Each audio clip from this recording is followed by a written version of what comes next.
बिस्मिल्लाहिर्रहमानिर्रहीम। अस्सलाम वालेकुम। आज हम ये शूज़ बनाना सीखेंगे जो कि विंटर के लिए बेस्ट रहेंगे और ये आप लेफ़्ट ओवर से बना सकते हैं। ये देखिए, ये मेरे पास इस तरह से एक शर्ट है जो कि पिछले साल की है। एक तो ये पुरानी है, दूसरा ये कि इस तरीके से इसमें होल हो गया है, यानी कि ये एक तरह से ख़राब हो चुकी है, स्कार्फ़ फैब्रिक में आ गई। तो अब हम इसे रीयूज़ करके इसी से हम शूज़ बनाएंगे। ये देखें, कुछ इस तरीके से। आप चाहें तो बेबी का डायरेक्ट पाँव से भी नाप ले सकते हैं और निशान लगा सकते हैं, लेकिन क्योंकि बेबीज़ इतने ज़्यादा शराफ़त से खड़े नहीं होते, इसके लिए हमें काफ़ी स्ट्रगल करनी पड़ेगी। तो मैंने शूज़ का इस्तेमाल कर रही हूँ, इससे आसानी हो जाएगी, हमारा निशान बिल्कुल परफ़ेक्ट लगेगा। ये देखें, कुछ इस तरीके से मैंने ये आमने-सामने रखे हैं ताकि ऊपर से हमारी कपड़ा बच जाए जो कि हमारे यूज़ में आएगा। ये हम बेबी शूज़ बना रहे हैं। ये देखें, इस तरीके से। अगर मैं फ्रंट की तरफ से रखती तो पेन का निशान नज़र नहीं आना था, इस वजह से मैं बैक साइड से रख रही हूँ ताकि पेन का निशान अच्छे से नज़र आए। अब ये हम इसके साथ मिलाते हुए निशान लगाते हुए जाएंगे, बिल्कुल इसके साथ साथ। आपने शूज़ वो लेने हैं जो बिल्कुल परफेक्ट हों या फिर हाफ इंच तक बड़े हों ताकि आपकी स्टिचिंग में आसानी हो आपको। ये देखें, इस तरीके से हम निशान लगाएंगे। ये मैंने निशान लगा लिया बिल्कुल शूज़ के बराबर का। अब हम हाफ इंच तक ऊपर से निशान लगाते हुए जाएंगे। ये हाफ इंच का जो हम निशान लगा रहे हैं, ये स्टिचिंग का मार्जिन हम रख रहे हैं। आप चाहें तो इससे ज़्यादा भी रख सकते हैं क्योंकि लेकिन हम ये बेबी के लिए बना रहे हैं तो ये हाफ इंच तक काफ़ी रहेगा। अगर आप बड़ों के बना रहे होते तो 1 से 1.5 इंच तक कम से कम आपको ऊपर रखना पड़ता। इसी मेथड से आप बड़ों के लिए भी बना सकते हैं। ये देखिए, अब इस तरीके से हम इसे कट कर लेंगे। ये मैंने दोनों तरफ से कट कर लिया और ये मैंने फ्रंट बैक दोनों साइड से कट किया है। इस तरीके से दोनों जूतियों का अलग निशान रखा है ताकि एक जैसे ना बने, इस तरह से। और ये ऊपर का कपड़ा काफ़ी फ्लफ़ी सा है और बहुत ज़्यादा सॉफ्ट है, जैसे रफ़ल्स बने हुए होते हैं वैसे। ये देखें, अब ये मैं अपर साइड बना रही हूँ इसका, जो ऊपर का साइड होगा। इसी तरीके से हम इस कटिंग को ऊपर रखेंगे और इसी से हम ऊपर की मार्किंग करेंगे जो हमारा ऊपर की साइड पे आएगा।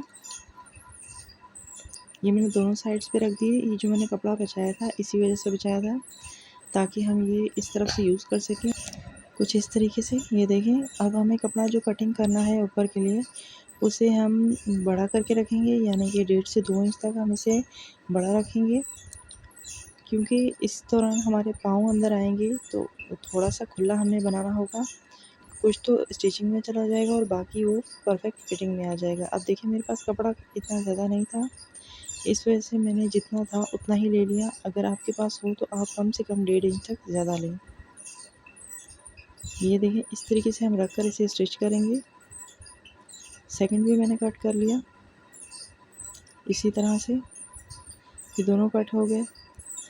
अब ये जो लास्ट का पार्ट होता है फोल्डिंग का शर्ट का, मैं उसे भी कट कर लूँगी, इसे भी हम यूज़ कर लेंगे।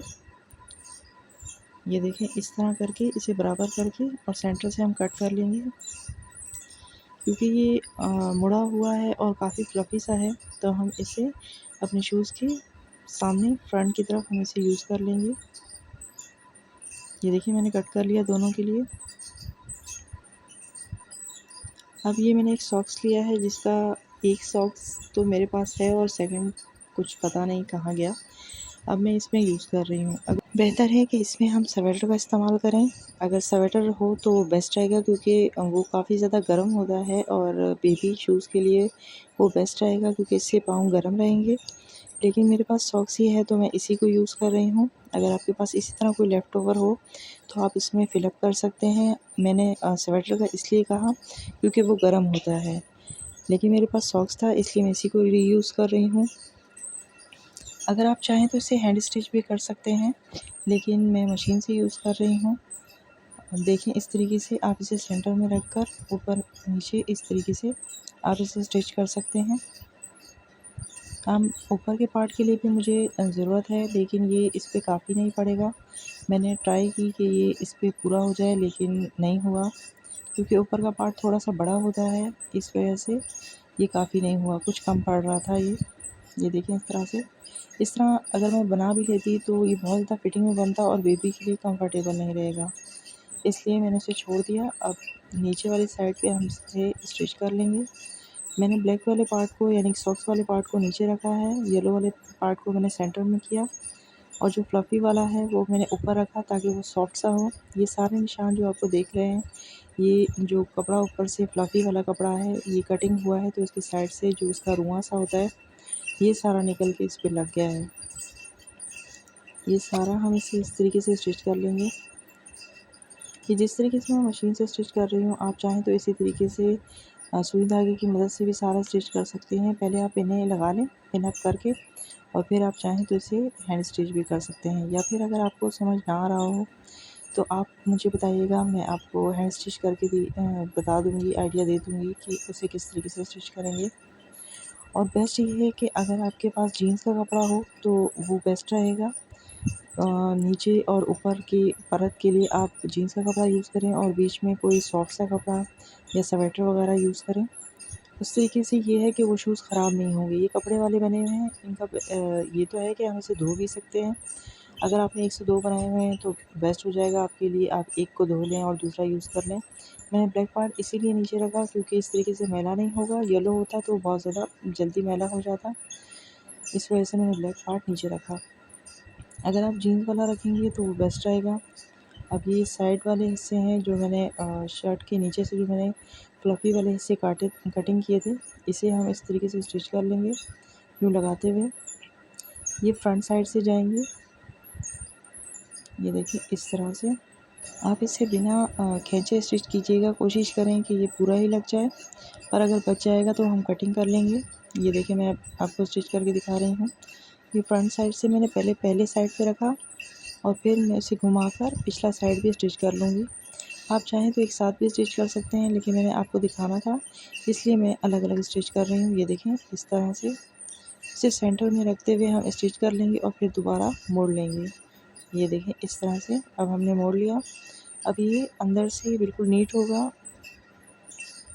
अगर आप इसे बिना मोड़े भी अगर नॉर्मल तरीके से भी लगा लेते तो भी कोई परेशानी की बात नहीं थी, लेकिन फिर वो कपड़ा थोड़ा-थोड़ा नज़र आता सामने से तो बुरा लगना था। ये इस तरीके से आप पूरी मेजरमेंट करके आप इस तरह से निशान लगा लें कि इस तरह से। अगर आपके पास शूज़ वगैरह ना हो और आपको मेजरमेंट जाननी हो कि ये कितने साइज़ का है, तो आप मुझे बताइएगा, मैं आपको कमेंट में इसका आंसर कर दूँगी कि ये इसकी मेजरमेंट कितनी है। ये कम से कम 2 साल के बच्चे के लिए है। अगर आप पूछेंगे तो मैं आपको उस हिसाब से मेजरमेंट बता दूँगी। मैंने तो जूते के हिसाब से लिया, आप भी उसी हिसाब से लेंगे तो बेस्ट रहेगा। अदरवाइज़ अगर आपके पास शूज़ नहीं हैं और आप वैसे ही किसी के लिए बनाना चाहते हैं, जैसे किसी को देने के लिए, तो आप पूछिएगा तो मैं आपको बता दूँगी। कमेंट्स में इसका आंसर कर दूँगी मैं आपको कि कम से कम 2 साल के बच्चे के लिए आपको कितनी मेज़रमेंट लेनी पड़ेगी। इस तरीके से आप लेफ़्ट ओवर कपड़े को यूज़ करके आप काफ़ी सारे काम कर सकते हैं। अब विंटर सीज़न है तो उसके लिए बेस्ट है, देखें हम सॉक्स वगैरह भी बनाते हैं बच्चों को, और ये मैंने कपड़े से ही बनाया है। ये एक तरीके से सॉक्स का ही काम करेगा, लेकिन ये थोड़ा-सा ज़्यादा थिक है। सॉक्स थोड़े ज़्यादा सॉफ्ट होते हैं, उसके सॉक्स बना के हम शूज़ भी बनाते हैं, लेकिन इसमें डबल ट्रिपल कपड़ा लग रहा है, बच्चा कंफर्टेबल भी काफ़ी होता है। और एक तो ये कि आपने खुद बनाया है उसकी। अब ये देखिए मैंने इस तरीके से सामने से स्टिच करती हुई जाऊँगी। ये सारा फ्रंट हिस्सा मैंने स्टिच कर लिया। मैंने पहले सारा पिन अप किया, सारे पिन अप करने के बाद मैंने इसे स्टिच किया ताकि आगे पीछे ना हो। इस तरह से मैंने स्टिचिंग की वीडियो को थोड़ा फास्ट नहीं किया ताकि आपको अच्छे से समझ आ जाए। इस तरह से ये देखें ये सारा स्टिच हो गया। अब हम पाइपिंग करेंगे इसके एजेस को, क्योंकि वो बहुत ज़्यादा रफ़ हो रहे हैं और उसकी वजह से काफ़ी कपड़ा निकल रहा है, तो हम इसे क्या करेंगे, इसको क्लीन लुक देने के लिए हम इस पे पाइपिंग यूज़ करेंगे। ये मेरे पास लेफ़्ट ओवर पीस पड़ा था, इससे मैं पाइपिंग की तरह की तिरछी पट्टियाँ कट कर ली और इसे हम इस तरीके से लगाते जाएंगे।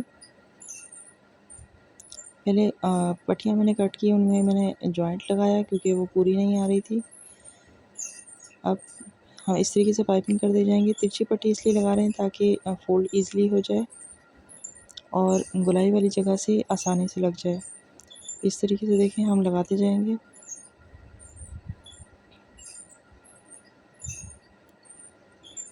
पट्टी मैंने कम से कम 2 इंच तक ली है ताकि नीचे से अच्छे से फोल्ड हो जाए। इस तरीके से अगर हम इसे ना भी स्टिच करते तो इसके एजेस अगर निकलने वाले ना होते, इसका कपड़ा निकल रहा था, अगर निकलने वाले ना होते तो आप एजेस को इसी तरीके से हैंड स्टिच कर लेते, लेकिन इसकी एजेस निकलने वाली हैं, इस वजह से हम सारी पाइपिंग कर रहे हैं। और जो ऊपर वाली साइड थी उसमें मैंने शर्ट का लास्ट पीस लगा अटैच कर लिया था। अगर वो अटैच ना किया होता तो वहाँ पर भी हम पाइपिंग करते, पर वहाँ पर मैंने वो लास्ट पार्ट अटैच कर लिया, तो इस वजह से अब पाइपिंग हम सिर्फ नीचे की साइड कर रहे हैं। ये चारों साइड भी मैंने पाइपिंग कर ली। अब इसे हम बारीक बारीक छोटे छोटे कट लगाते जाएंगे इस तरह से। ये कट लगाने के बाद हम इसे इस तरीके से मोड़ देंगे। ये देखें सारा कपड़ा इसके ऊपर लगता जा रहा था। अब ये सिक्योर हो जाएगा, इसके बाद इसमें से कोई कपड़ा या रुआ नहीं निकलेगा। अब इसे मोड़कर हम इसे स्टिच कर लेंगे जैसे पाइपिंग स्टिच होती है, इस तरीके से। ये देखें इस तरीके से मैं अब इस पर स्टिच लगाती जाऊंगी। जितनी बारीक करना चाहें आप बारीक कर सकते हैं, चौड़ाई में रखना चाहें चौड़ाई में रख सकते हैं, लेकिन जितना उसका कपड़ा था वो बिल्कुल बराबर था, ज़्यादा बारीक करने की ज़रूरत नहीं है। मतलब उसकी जो एजेस हैं उतने ही रहेंगे। हमने सिर्फ एजेस को कवर करना हमारा मकसद था, और अगर हम बिल्कुल बारीक कर देंगे तो उसमें ड्रेस का टच आ जाएगा। अगर आप थोड़ा सा चौड़ा रखेंगे यानी कि बूट पाइपिंग की तरह रखेंगे तो ज़्यादा नीट लगेगा। इस तरह से यहाँ हम लास्ट से मोड़ देंगे।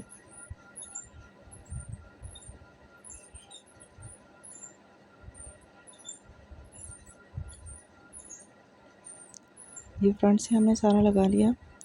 अब पीछे से हम इसे हैंड स्टिच करेंगे।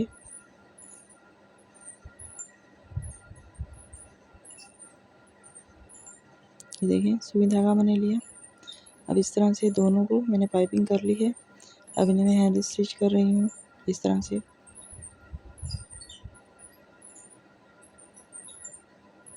ये सारे हम लगाते जाएंगे टांके,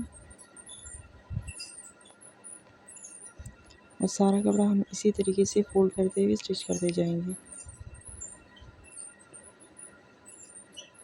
ये देखिए ये हमारे शूज़ बन के तैयार हो गए हैं। ये बनने के बाद कुछ इस तरह से लग रहे हैं। आई होप आपको ये आइडिया पसंद आया होगा। इसी तरीके से आप लेफ़्ट ओवर कपड़ों को यूज़ करके बहुत सारी चीज़ें बना सकते हैं, जिस तरीके से मैंने पहले भी बहुत सारी वीडियोज़ में आपके साथ आइडियाज़ शेयर किए हैं। चैनल पे बहुत सारी वीडियोज़ मौजूद हैं ऑलरेडी भी, अगर आप चाहें तो उन्हें भी चेक कर सकते हैं। वीडियो पसंद आए तो वीडियो को लाइक कीजिएगा, न्यू आए हैं तो चैनल को सब्सक्राइब कीजिएगा। मिलते हैं किसी न्यू आइडिया के साथ, तब तक अपना ख्याल रखिएगा। अल्लाह हाफिज़। ये देखिए लास्ट में मैं आपके साथ बेबी को पहनाने के बाद शेयर कर रही हूँ। ये पहनाते हुए ऐसा लग रहा है। आपका कपड़ा रीयूज़ भी हो गया और आपके काम भी आ गया। इसी तरीके से आप भी बहुत सारी चीज़ों में इन्हें काम में ला सकते हैं। नेक्स्ट जो बेबी के ड्रेस छोटे हो जाते हैं उन्हें किस तरीके से रीयूज़ किया जाएगा उनका तरीका शेयर करूँगी। अल्लाह हाफिज़।